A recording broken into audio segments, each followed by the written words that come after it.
Welcome. In front of me is a Huawei Nova 12 SE, and today I will show you how you can capture a screenshot on this phone. To get started, open up content that you wish to capture, and I'll be using home screen as an example for this, so it's already open and visible on my screen.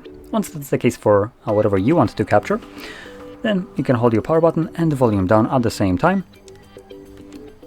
And once you do, it gives you this pop-up with scrollable and share options, and it does disappear after a moment. Once it does so, you can find the actual screenshot in your gallery application. So let me just close that.